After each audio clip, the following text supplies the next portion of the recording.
Hey guys, how's it going? My name is Jonathan Vetsonis. Welcome back to another video on my YouTube channel, where in today's video, I wanted to give all of you job seekers out there one very simple tip, but once taken, this will help you guys stand out 10 times more compared to all of your competition, and that is to not be scared to be proactive, okay? So a lot of the clients that I work with, all right, their biggest fear as a job seeker is when they are trying to reach out to a recruiter or they're in conversation with a recruiter and then very slowly but surely conversation dies off with that recruiter. They are almost scared to reach out to that recruiter or to follow up with the recruiter because they don't want to be seen as desperate, they don't want to be seen as annoying, they don't want to be seen as they're harassing them or anything like that. So they just let the conversation die. And I want to give you guys that tip right now from a recruiter's point of view. We appreciate the proactivity, okay? Because no one does it, all right?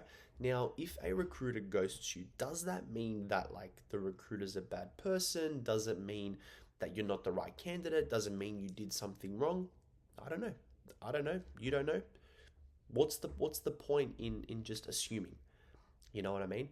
If you don't know, what's the point in just assuming and creating a thought and getting angry or getting annoyed at that thought and then just moving on with your day and not taking any action on it? You know, what's the harm in just sending one more message? And this is something that I think you guys can carry this through in every process or every step of the process. So whether you're literally in the last stage and they told you we'll get back to you by Wednesday and it's Friday, a lot of you guys sit there and you'll just wait. You'll just wait for that magical reply. And if it doesn't come, you get angry with the world. I'm telling you guys, okay, follow up with them. Okay, be proactive, be that person to follow up and show them that initiative that, not only that are you going to go out of the norm and follow up yourself, but to also show them that the opportunity actually means something to you. Okay, and recruiters respect that. Okay, even if again you're not the right person for that specific job, that's fine. At the end of the day, they're a recruiter. They're going to have millions of opportunities down the track. So if you keep that relationship and you're respectful throughout the entire process and you're like, hey, I'm just following up on this opportunity, what's the latest here, blah blah blah, whatever it is, okay, it gives them then something to work with. And it's like, oh, you know what, look, I apologize for not getting back to you, I had X, Y, and Z on, I'm so sorry, this opportunity is actually now closed, however, I've actually come across this opportunity, would you like to be known a little bit more about it? There you go. You would have never known about that next opportunity if you didn't send that first message. You know what I mean? Because you can't just wait for these things to happen to you.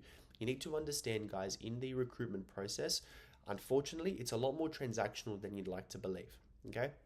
Especially from recruiters' point of view. And that's not to say that recruiters are bad people. It's just to say they are dealing with such a high volume of candidates. Okay? They could be having a whole day stacked of just interviews. Okay? They could have a very busy, very long day, and they just forget to reply to people. Okay, it happens. And look, I'm guilty of it. I'm pretty sure you're guilty of it. Everyone's guilty of it. Okay, whether it's in your social life, work life, whatever it is, just sometimes time slips and you just forget to reply to people. That's just how it is. Doesn't mean it's personal. Doesn't mean they've done anything wrong. It just means you didn't have that time to respond to them.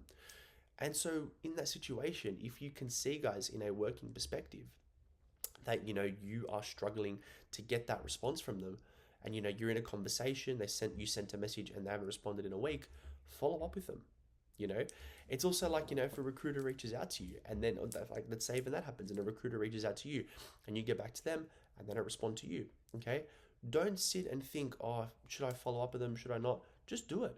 Give it a couple of days and be like, hey, I know we'd spoken about this opportunity, just want to know what that next step still looked like. Things along these lines, guys. There is absolutely no harm in doing it. Okay, reason being is no one else is doing it. Okay, everybody has this mindset that if you send one message and they don't respond, that's the end of it.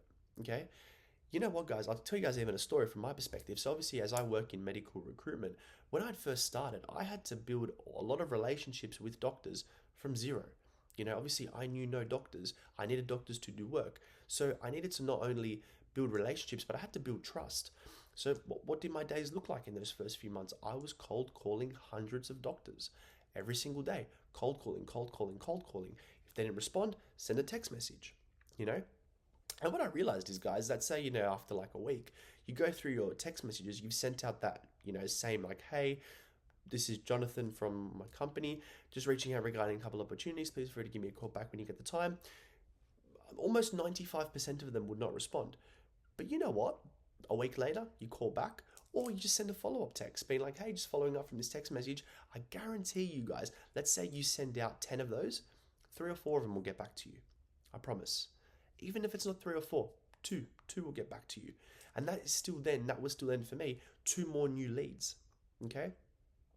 That's 2 more people that I thought I had that one and done mindset where if I send that first message and then they get back to me that's it, it's done, it's closed, forget about it forever.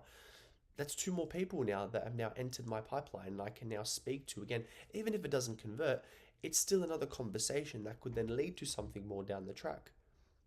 And that's the mindset that you guys need to carry throughout your job search, is don't treat the work life and business life like a social life. Okay, for example, if you're in the dating game and you reach out to someone, you send them a message and you're like, hey, how's it going, whatever your pickup line is, I don't really care. But let's say you're shooting your shot with somebody and they ignore you. Okay, leave it at that. That's fine. That's a social situation.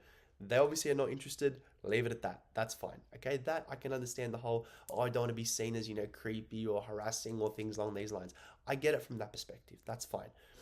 But in a business perspective, guys, it's a completely different world. Half the money you're going to make in sales and things along these lines comes from the follow-up. You know what I mean?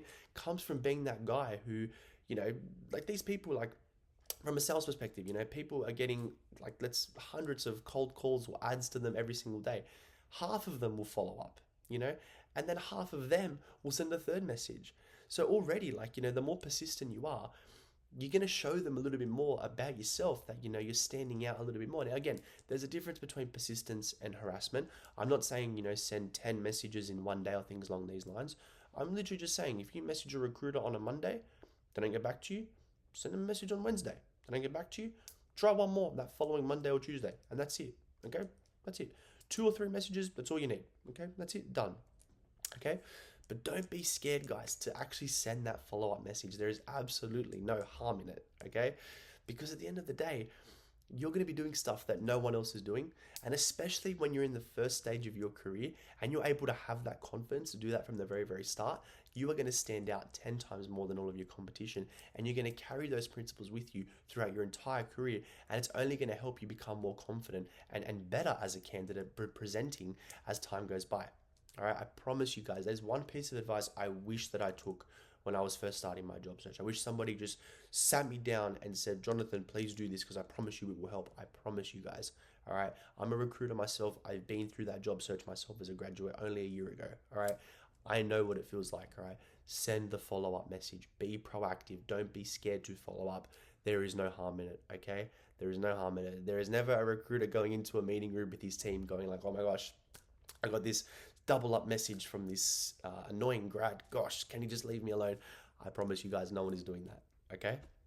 Alrighty guys, so I hope you guys got some value from this video. If you want to learn more from me, feel free to click the link below. It's a free guide to just a couple of my resources that I help to send to my own clients anyways. So feel free if you want to have a little look at it as well. More than happy to work with you guys as well on a one-to-one level. Please feel free to reach out. More than happy to connect. And yeah, I hope you guys enjoyed this video. Take care, and I will see you guys in the next episode.